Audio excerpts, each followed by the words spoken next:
হ্যাঁ, 10 নম্বর ওয়ার্ডে বিস্তীর্ণ অঞ্চলে প্রায় 30-35 জন জন্ডিসে আক্রান্ত।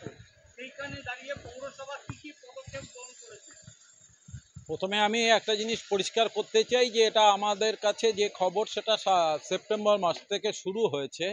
বিকৃতভাবে এক আধজনার হয়েছিল, তারপরে এখন টোটাল ঠিকই বলেছেন, জোনাতি শেখ হয়েছেন, কিন্তু তার মধ্যে অনেকেই ভালো হয়ে গেছে এবং এখন পারফেক্টলি ঠিক আছে। কিন্তু তাও আমরা কোনো কেন এটা হয়েছে, হেপাটাইটিস এই তো বেসিক্যালি যেহেতু ভাইরাল ইনফেকশন, সুতরাং আমরা পসিবল যে সোর্সেস সেগুলো ডিটেক্ট করার চেষ্টা করছি এবং সে আপনারা দেখতে পাচ্ছেন এখানে যে নতুন পাইপ আমরা একটা চেঞ্জ করছি, ওয়াটার পাইপলাইন, সেটা আশা করছি 2-1 দিনের মধ্যে কমপ্লিট হয়ে যাবে।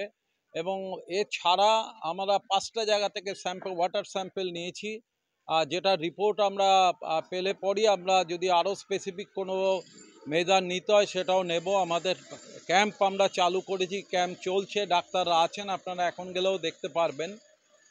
তো আমাদের এর বাইরে যেটা আমরা খোঁজ নিয়েছি, হসপিটালাইজেশনে অনেকে গেছেন, কিন্তু এই মুহূর্তে জাস্ট একজনই হসপিটালে আছেন, ওয়ানসাম স্নেহা মণ্ডল আছেন, বাকি কোনো পেশেন্ট ওখানে নেই এবং সেও স্টেবল আছে।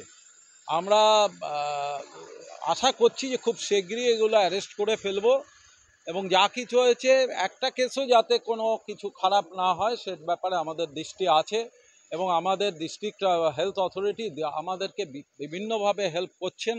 আমরা ওনাদেরকেও রিকোয়েস্ট করেছি at least water tested the basic reasons of this hepatitis, সেটা কেন হয়েছে, কোন জায়গার সোর্সে হয়েছে, সেই ওয়াটার বিভিন্ন জায়গা থেকে 5টা সোর্সের টেস্ট দেওয়া হয়েছে এমার্জেন্সি বেসিসে। আশা করছি রিপোর্ট পেলে আরও আমরা মানে একদম অ্যাকিউরেট কাজ এগোতে পারবো। But all possible efforts two resist that disease or spreading of disease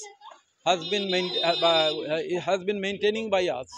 এই অঞ্চলে মানুষের একটা অভিযোগ, জলের মধ্যে গন্ধ পাচ্ছেন, জল খাবার মতন করতে হচ্ছে না দেখুন, এইটার যে গন্ধ পেতে পারেন আমি এটা একদম অস্বীকার করি না। যদি এরম হয়েও থাকে, আমরা জলের লাইনটাই দেখতে পাচ্ছেন অলরেডি নতুন লাইন হচ্ছে, পুরনো লাইন ছিল জানেন, এরেদা অঞ্চলটাই পুরনো এলাকা, দীর্ঘদিনের পুরনো, সেই লাইন চেঞ্জ করে আমরা নতুন লাইন পিভিসি লাইন বসাচ্ছি এবং আশা করি 2-1 দিনের মধ্যে হয়ে যাবে এবং এই জাতীয় লিকেজ বা যদি এই জাতীয় কিছু হয়ে থাকে তার থেকে লোকেরা মুক্ত পাবে। কামাহাটির এই 10 নম্বর ওয়ার্ড ঢোকার আগে অর্থাৎ কালাচাঁদ মোড়ের সামনে একটা পাইপ দেখা যাচ্ছে যেখানে জল ফ্লো হয়ে বেড়াচ্ছে, সেখান থেকে তো লিকেজ আছে না, এটা অলরেডি ওয়াটার ডিপার্টমেন্টকে বলা হয়েছে, ওরা যা অ্যাপ্রোপ্রিয়েট মেজার নিচ্ছে।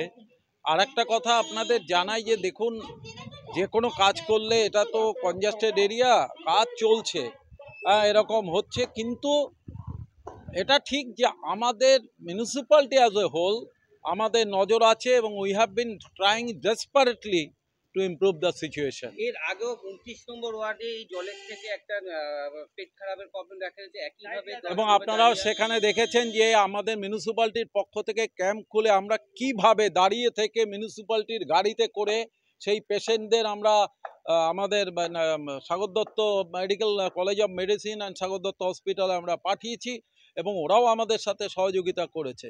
এক্ষেত্রেও আমাদের এই জার্নালিস্টের ব্যাপারে আমি ভিসিওমের সাথে অনলি এস্টারডে আমার ওনার সাথে কথা হয়েছে এবং তিনি অ্যাসিওর করেছেন যে আমাদের এই 10 নম্বর ওয়ার্ড, আর আপনারা পুরো 10 নম্বর ওয়ার্ড বলছেন, ব্যাপারটা বোধহয় তাই ঠিক নয়, একটা হচ্ছে হরিচরণ স্ট্রিটের অঞ্চলে এবং একটা কেস পাওয়া গেছে যদুনাথ ঘোষাল অঞ্চলে। বলছি কামাহাটি ম্যাক্সিমাম ওয়ার্ডই দেখা যাচ্ছে জলের গন্ধ, তাহলে কি জল না, এইটা আমি আপনার সাথে ঠিক একমত হলাম না।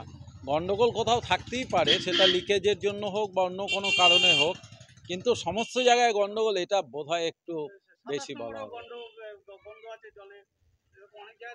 না, 27 নম্বরে কোন এলাকায় গন্ধ আছে? আমার কাছে আপনিও, আমি যতদূর জানি আপনিও ওখানে থাকেন, আমার কাছে কিন্তু একটা রিপোর্ট আসেনি। এভরিওয়ান ইজ টেলিং নাও জলের ফোর্স অনেক বেড়েছে। রিসেন্টলি আমরা সোনার বাংলা ওখান থেকে নতুন পাম্পটা উদ্বোধন করেছি অ্যান্ড প্লেন্টি অফ ওয়াটার্স প্রত্যেক বাড়ি বাড়ি পৌঁছে দিচ্ছি। যদি এরকম থাকে আমাদের কাছে স্পেসিফিক অভিযোগ আসলে ডেফিনেটলি ব্যবস্থা নেওয়া হবে। অবশ্যই আমরা চেষ্টা করব। আপনারা গেলেই দেখতে পাবেন যে অলরেডি কাজ হচ্ছে। একদম ওই অ্যাসবেস্টস পাইপ ছিল সেই পুরোনো আমলের, সেটা চেঞ্জ করে পুরোটাই পিভিসি বসানো হচ্ছে।